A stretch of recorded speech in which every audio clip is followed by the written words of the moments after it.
प्यारे बच्चों नमस्कार। देखिए आज हम क्लास 6 का मैथमेटिक्स एक्सरसाइज 1A के कुछ आगे के सवाल करेंगे।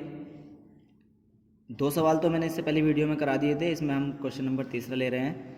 इसमें तीसरा लिखा हुआ है निम्नलिखित संख्याओं में अंकों को छांटिए। तो इसमें अंक छांटने हैं, संख्याएँ हमारी ये लिखी हुई हैं 10, 11, 18, 0, 3। अब देखिए अंक छांटेंगे तो मैं पहले 10 लिख देता हूँ। तो 10 में कौन कौन से अंक है? 10 में अंक एक तो 1 है और एक 0 है, तो 1,0 बस। अब इसी तरह से मैं 11 में देखता हूँ तो 11 में अंक कौन कौन से हैं? 1,1। इसी तरह 18 में कौन कौन से अंक है? 18 में अंक हैं 1 और 8, तो 1,8। इसी तरह से 0 में कौन कौन से अंक हैं? तो 0 में अंक हो जाएंगे केवल 0, और 3 में अंक हो जाएगा केवल 3। बस ये आपका आंसर हो गया। इसी तरह से मैं चौथा सवाल लेता हूँ। क्वेश्चन नंबर 4 है, मैं लिख लेता हूँ। देखिए क्वेश्चन नंबर 4 मैंने लिख लिया। 1, 2, 3, ये 1 है, 2 है, 3 है, 3 संख्याएं हैं अलग अलग। इन तीनों संख्याओं से बनने वाली 3 अंकों की सभी संख्याएं लिखी जबकि अंकों की पुनरावृत्ति ना हो। यानी पुनरावृत्ति मतलब एक भी अंक दोबारा ना आए।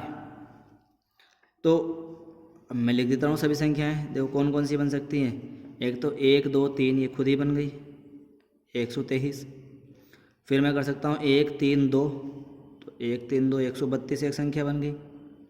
उसके बाद मैं करता हूँ 2, 1, 3, तो 2, 1, 3 213 हो गई। फिर मैं करता हूँ 2, 3, 1 231 हो गई। अब मैं 3 से स्टार्ट कर रहा हूँ 3, 1, 2 तो 312, और 3, 2, 1। बस ये 1, 2, 3, 4, 5, 6 संख्याएं बन सकती हैं, इसके अलावा और कुछ नहीं बनने की। यही आपका आंसर हो जाएगा। यहाँ हल लिख दो। इसी तरह से क्वेश्चन नंबर 5 भी मैं लिख लेता हूँ। देखिए मैंने लिख लिया क्वेश्चन नंबर 5। ये पहले ऊपर वाले की तरह ही है। 0,3,5 से बनने वाली 3 अंकों की सभी संख्या लिखी जबकि अंकों की पुनरावृत्ति ना हो। अब यहाँ से हम 3 अंकों की संख्या लिखते हैं ऊपर वाले की तरह ही। तो पहले मैं 035 लिख दूँ। तो देखिए 035 अगर मैं लिख दूँ तो 0 का तो कोई मतलब यहाँ रहने जाएगा। मान लीजिए एक संख्या है 035, 0 यहाँ से हट भी जाएगा, तो यहाँ पे केवल बचे कितना 35। अब 35 में अंक कितने बचे 1, 2, तो ये तो 2 अंकों की संख्या बचेगी, 3 अंकों की बची ही नहीं। इसलिए 035 तो लिख ही नहीं सकते, और ना ही 053 लिख सकते। तो 0 से तो हम स्टार्ट कर नहीं सकते, क्योंकि 0 से अगर स्टार्ट कर रहे हैं तो 0 हट जाएगा, संख्या 2 अंकों की रह जाएगी। इसलिए अब हम 3 से स्टार्ट करेंगे। तो 3, 0, 5, 3, 0, 5 हो गई। अभी 305 है, 3 अंकों की संख्या है, और 3, 5, 0, 3, 5, 0 एक ये हो गई। अब 5, 0, 3, 5, 0, 3 हो गई, और 5, 3, 0 530 हो गई। बस ये 4 संख्याएं बन सकती हैं इसमें। अगर मैं लिखता यहाँ पर 0,035 या 053, तो ये संख्याएं हमारी नहीं होंगी। क्यों नहीं होंगी? क्योंकि 0 आगे हमारा लगाओ या मत लगाओ इसका कोई मतलब नहीं होता, ये 2 अंकों की संख्या रह जाएंगी केवल। तो इसलिए हम इनको नहीं लिखेंगे यहाँ पर। तो हम लिखेंगे केवल ये 4 संख्याएं। इसी तरह से मैं क्वेश्चन नंबर 6 लिख रहा हूँ। देखिए ये क्वेश्चन नंबर 6 लिखा है मैंने। 6,7,0,5 से 4 अंकों की सबसे बड़ी संख्या और सबसे छोटी संख्या लिखनी है। इन 4 अंकों से बनने वाली सबसे बड़ी संख्या। तो सबसे बड़ी संख्या में पहले सबसे बड़े लिखेंगे। तो मैं लिख देता हूँ सबसे बड़ी संख्या बराबर, पहले सबसे बड़ा 7 लिखेंगे, फिर 6 लिखेंगे, फिर 5 लिखेंगे उससे छोटा, फिर उससे छोटा 0। तो ये 7,650 ये सबसे बड़ी संख्या हो गई इन चारों से बनने वाली। इन्हीं चारों अंकों से बनने वाली सबसे छोटी संख्या लिखेंगे। तो सबसे छोटी संख्या, फिर देखिए मैंने बड़ी संख्या लिखी तो बड़े से स्टार्ट कर दी। अब छोटी संख्या लिखूँगी तो छोटे से स्टार्ट कर दूँ क्या?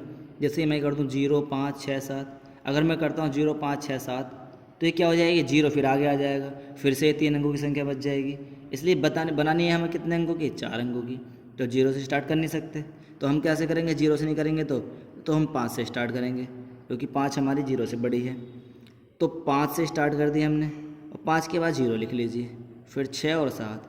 अब ये 5067 बन सकती है, छोटी संख्या, इससे छोटी संख्या बन नहीं सकती जो 4 अंकों की हो। बस इसमें यही करना था हमें। नेक्स्ट क्वेश्चन नंबर 7 मैं लिख लेता हूँ। देखिए 7वां सवाल है, 5 अंकों की सबसे बड़ी तथा सबसे छोटी संख्या लिखेंगे। तो 5 अंकों की सबसे बड़ी संख्या कौन सी हो जाएगी? यहाँ अंक नहीं दिए हैं, किन अंकों में से लिखना है। यहाँ केवल ये बताना 5 अंकों की सबसे बड़ी संख्या और 5 अंकों की सबसे छोटी संख्या। तो 5 अंकों की सबसे बड़ी संख्या हो जाती है 5 बार 9 लिख दीजिए। ये हो जाएगी इकाई, दाएँ, सैकड़ा, हज़ार, 10,000, 99,999। ये 5 अंकों की सबसे बड़ी संख्या। अगर इसमें हमने एक भी प्लस कर दिया तो एक भी प्लस करते ही जो है 1 लाख बन जाएगी, और 1 लाख में 5 संख्याएँ आ जाएंगी, इसलिए वो 5 अंकों की छोटी संख्या हो जाएगी। अब यहाँ पे हमारे बनानी है केवल 5 अंकों की सबसे बड़ी संख्या, तो वो यही है 1 लाख हो जाएगी, 6 अंकों की सबसे छोटी संख्या। इसी तरह से यहाँ पर 5 अंकों की हमें सबसे छोटी संख्या लिखनी है, सबसे छोटी संख्या बराबर। तो यहाँ पर 1 लिखो और आगे 4 जीरो लगा दो, तो 5 अंक हो गए। यहाँ पर ये 10,000 हो गई। ये 5 अंकों की सबसे छोटी संख्या है। अगर सबसे छोटी संख्या है, इसमें से अगर मैं एक भी माइनस करता हूँ तो एक भी माइनस करते ही ये जो है 9,999 हो जाएगी, जिसमें 4 अंक हो जाएंगे, और हमें बतानी है 5 अंकों की। तो इसलिए सबसे छोटी संख्या यही हो सकती है, इससे छोटी नहीं हो सकती।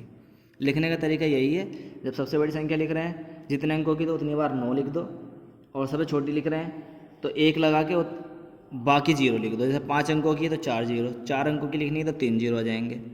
इस तरह से लिखेंगे। नेक्स्ट क्वेश्चन करेंगे हम, क्वेश्चन नंबर 8। क्वेश्चन नंबर 8 भी क्या है, मैं लिख लेता हूँ इसमें। देखिए क्वेश्चन नंबर 8 लिखा हुआ है, 5231 में प्रत्येक अंक का स्थानीय मान ज्ञात कीजिए। प्रत्येक अंक का स्थानीय मान कैसे ज्ञात करते हैं, आपने 5th क्लास में पढ़े होंगे। 5 2 3 1, ये हमने चारों अंक लिख लिए। 1 का स्थानीय मान लिखेंगे तो 1 ही आ जाएगा। 3 का स्थानीय मान लिखेंगे तो 3 के बाद 1 जीरो लगा दो, 30 हो जाएगा। ये 3 गुणा 10 लिख देते हैं, फिर 30 कर देते हैं। 2 का स्थानीय मान लिखेंगे तो 2, और 2 के बाद अंक है 2, तो 2 जीरो, 200 हो जाएगा। और 5 का स्थानीय मान लिखेंगे तो 5 और 1 2 3 जीरो लगा दो, ये आपके स्थानीय मान हो जाते हैं प्रत्येक अंक का। इसी तरह से क्वेश्चन नंबर 10 है, मैं नोट करता हूँ। क्वेश्चन नंबर 10 नहीं, सॉरी 9 है। तो 9 क्वेश्चन लिखा है, 6 से 36 में दोनों 6 के स्थानीय मान ज्ञात कीजिए। मैं नीचे करने के बजाय ऊपर कर देता हूँ यहाँ पे इसका हल। आप देख तो रहे हैं, ये तो 8 का हल हो गया, और ये 9 का क्वेश्चन लिखा है मैंने, 9 का हल मैं यहाँ कर दे रहा हूँ, जगह है हमारे पास। तो यहाँ पर ये 636 हमने लिख लिया। दोनों 6 के स्थानीय मान बताने हैं, तो इस 6 का स्थानीय मान तो 6 ही आ जाएगा, और इस 6 का स्थानीय मान 6 के बाद 2 अंक हैं तो 2 जीरो लग जाएंगे, 600 हो जाएगा। बस हमें इतना काम करना है। देखिए क्वेश्चन नंबर 10 है, 3334 में 3 के विभिन्न स्थानीय मानों का योगफल ज्ञात कीजिए। इसमें 3 बार 3 आया हुआ, तीनों के स्थानीय मान निकालने हैं और उनका योगफल निकालना है। तो मैं यहाँ लिख देता हूँ 3 3 3 और 4। इस 3 का स्थानीय मान निकालूंगा तो 3 आ जाएगा। इस 3 का स्थानीय मान निकालूंगा तो इस 3 का निकालूंगा तो 3 के बाद एक संख्या और है, 30 आ जाएगा। इस 3 का निकालूंगा तो 3 के बाद 1 2 2 अंक है, तो मैं 2 जीरो लगा दूंगा इस 3 के बाद। इस 3 का निकालूंगा तो इसके बाद 1 2, इससे पहले 1 2 3 जीरो हैं, तो 3 जीरो लग जाएंगे और फिर 3 आ जाएगा। अब उसने कहा है तीनों अंकों 3 विभिन्न स्थानीय मानों का योगफल ज्ञात कीजिए, यानी कि 3 के स्थानीय मान निकाल कर उनका योगफल ज्ञात करना है। तो मैं यहाँ डायरेक्ट लिख सकता हूँ योगफल बराबर, इन सबको जोड़ दीजिए, प्लस का चिन्ह लगा दीजिए। तो ये 0 0, ये 3 और ये 3, 3330 हो गया। ये आपका आंसर हो जाएगा। इसी तरह से क्वेश्चन नंबर 11वां लिखता हूँ। ये क्वेश्चन नंबर 11 लिखा है, इकाई, दाएं, सैकड़ा, हज़ार, 10,000, 22,222 में प्रत्येक 2 का स्थानीय मान ज्ञात कीजिए और इनका योगफल ज्ञात कीजिए। सेम सवाल इसके जैसा हो गया। इसका सॉल्यूशन मैं यहाँ पर कर देता हूँ, वैसे आप कर भी सकते हैं। तो मैंने लिखा यहाँ 2 2 2 2 2, इन सब का स्थानीय मान निकालते हैं। इसका स्थानीय मान आया 2, इसका स्थानीय मान आया है आपका 2, 1 जीरो लग जाएगा। इस 2 का स्थानीय मान आया है 2 के बाद 2 जीरो लग जाएंगे। इसका स्थानीय मान आएगा इस 2 के बाद 1, 2, 3 जीरो लग जाएंगे। इस 2 का स्थानीय मान आएगा 1, 2, 3, 4 जीरो लग जाएंगे। तो 4 जीरो लिख दो, इसको ऐसे कर लो। अब यहाँ इन सब का योगफल ज्ञात करना है, तो यहाँ प्लस कर दो। तो 2, 2, फिर 2, 2 जीरो 2, फिर ये 2, यही आ गया जो सवाल था, वही इसका आंसर आ गया। इसी तरह से जो हमारा 12वां सवाल है उसको हम लेते हैं यहाँ पर। देखिए क्वेश्चन नंबर 12 मैंने यहाँ पर लिखा है, ये लास्ट क्वेश्चन था इसलिए मैं सोच रहा इसी पेज पे कर दूँ।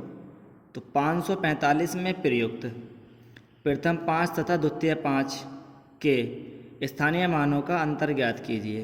तो मैं पहले 545 लिख लेता हूँ, फिर इनमें 5 के स्थानीय मान निकालता हूँ। इसका 5 आ जाएगा, इसका आ जाएगा 5 के बाद 2 जीरो लगा दो, यानी कि 500 आ जाएगा। अब इनका अंतर बताना है, तो स्थानीय मानों का अंतर हो जाएगा। देखिए बड़ी संख्या 500 है यहाँ पर, तो इसमें से हम छोटी संख्या 5 को घटा देंगे, तो 500 में से 5 जाएगा तो 495 बच जाएगा। यही आपका आंसर हो जाएगा। ये स्थानीय मानों का अंतर है। आशा करता हूँ आपको ये वीडियो पसंद आया होगा। कोई भी सवाल समझ में नहीं आया तो आप फ़ोन के माध्यम से या फिर मैसेज के माध्यम से पूछ सकते हैं, कमेंट के माध्यम से पूछ सकते हैं। इसके बाद नेक्स्ट एक्सरसाइज आएगी 1B, उसमें आप क्वेश्चन करने की कोशिश करेंगे। अगर वो नहीं होते हैं तो मैं करा दूँगा। नेक्स्ट पढ़ाएंगे अगली वीडियो में। तब तक के लिए धन्यवाद।